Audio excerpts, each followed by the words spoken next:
Hi hello வணக்கம், இது உங்கள் சிவி ஸோன் சொல்லலாம். எப்படி இருக்கீங்க? இப்போ பார்த்தீங்கன்னா சம்பவம், அதாவது டிக்கெட்டு ஃபினாலோட 2வது டாஸ்க் இப்போ தான் ஆரம்பிச்சது. ஸோ சூப்பராக வந்து பிக் பாஸ் வந்து கொளுத்தி போட்ட விஷயங்கள் இங்கே செம்மையாக வெடிக்க ஆரம்பிக்க போகுது. ஃபஸ்ட் ரவுண்டு முடிஞ்சாச்சு. அந்த ஃபஸ்ட் ரவுண்டில் யார் வெளியே போனாங்க அப்படின்னா சுபிக்ஷா தான். ஸோ அதை பற்றி பார்க்கலாம். அதுக்கு முன்னாடி பார்க்குற எல்லாருமே நம்மளோட சேனலை சப்ஸ்கிரைப் பண்ணிட்டு பாருங்கள். லைக் பண்ணுங்கள், கமெண்ட் பண்ணுங்கள், ஷேர் பண்ணுங்கள். இப்போ வாங்க இந்த வீடியோக்குள்ளே போகலாம். ஸோ மறக்காமல் அந்த லைக் பண்ணுங்கள், அப்போ தான் அடுத்தவங்களுக்கு ஷேர் ஆகும். அந்த ஹைப்பின் தட்டி விடுங்க. சரி, இப்போ வந்து பார்த்தீங்கன்னா அந்த சென்டரில் வந்து இந்த பெட்டி வச்சாச்சு. உள்ளேருந்து கையை உள்ள விட்டு அட் அ டைமில் 2 பால் தான் எடுக்க முடியும். அந்த மாதிரி எடுக்க சொன்னாங்க. எல்லாருமே எடுத்தாங்க. அதில் பார்வதிக்கு கோல்டன் பால் கிடச்சிது, விக்ரமுக்கு கோல்டன் பால் கிடச்சிது. ஆனால் வந்துட்டு அரோராவுக்கு பிளாக் பால் கிடச்சிது. அரோராவும் மாறி மாறி வந்து சுபிக்ஷாவும் மாறி மாறி வந்துட்டு பாலை போடுறது, இவங்க அந்த பக்கம் போடுறது. ஏன்னா அந்த பஜர் அடிக்கும்போது பிளாக் பால் யாருக்குள்ள இருக்கோ அவங்க வந்து காலி. அப்படி மாற்றி மாற்றி போடும்போது அரோரா வந்து சுபிக்ஷா கிட்ட போடுவாங்க, சுபிக்ஷா வந்து கமருதீன் கிட்ட போடுவாங்க. ஏன்னா இவங்க தான் ஃபஸ்ட்டு செகண்ட் தேர்டில் இருக்காங்க. மாறி மாறி போட்டுட்டு இருந்தாங்க. கடைசியில் பஜர் அடிக்கும்போது சுபிக்ஷா வந்துட்டு காலி. ஸோ அரோரா வந்து 0ல் இருக்காங்க. இப்போ வந்து கோல்டன் பால் வந்துட்டு பார்வதிக்கிட்டையும் விக்ரம் கிட்டே இருக்குது.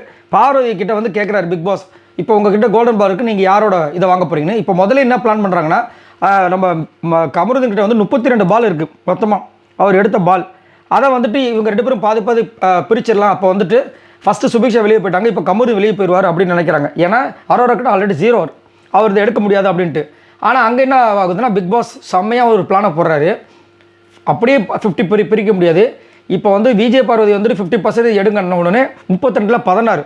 அதுக்கப்புறம் அந்த 16ல் பார்த்தீங்கன்னா மீதி 8 தான் நீங்கள் எடுக்க முடியுன்ற மாதிரி ஒரு ட்விஸ்ட்டை கொடுத்தாரு. ஸோ கமருதீன் அந்த கேமில் இருக்கணுன்றதுக்காக தான் பிக் பாஸ் பண்ணுறாரு. ஸோ ஒரு கண்டென்ட் எதிர்பார்க்குறன்றது நல்லாவே தெரிஞ்சுது. அதுக்கப்புறம் பார்த்தீங்கன்னா எல்லாருமே வந்துட்டு பால் எடுக்க ஆரம்பிக்கிறாங்க. அதுக்கப்புறமா கமருதீனுக்கு வந்து வெறும் 8 வருது. கடைசியில் வந்து பிக் பாஸ் வந்து அதை வந்து ரைட் பண்ண சொல்கிறார், யார் யார்கிட்ட எவ்வளோ பால் இருக்குன்னு சொல்லுங்கன்ட்டு. ஸோ அதன்படி பார்க்கும்போது பார்வதி கிட்ட வந்து 31 பால் ப்ளஸ் ஒரு கோல்டன் பால், ஆனால் 31 எழுத சொன்னாங்க. அதுக்கப்புறம் சபரி 14, சாண்ட்ரா 18 பால், விக்ரம் 23 பால், ஏன்னா அவர்கிட்ட 8 பால் வாங்கிட்டார். அதுக்கப்புறம் அரோரா 0, சுபிக்ஷா 14, கமருதீன் 8 பால், திவ்யா வந்து 15 பால், வினோத் வந்து 27 பால் வாங்கி சூப்பராக வந்து போர்டில் எழுதி போட்டிருக்காங்க. இதுக்கப்புறம் தான் அந்த சண்டைகள்லாம் ஆரம்பிக்குது. ஏன்னா ஃபஸ்ட்டு வந்துட்டு விஜய் பார்வதி தான் வந்துட்டு கமருதீன் கிட்ட வந்துட்டு அந்த இதை எடுத்தாங்க இல்லையா, அதுலேருந்து ஆரம்பிக்கிறது போல இருக்குது. ஸோ இதை பற்றி உங்களோட கருத்துக்களை சொல்லுங்கள். பாய் நண்பர்களே.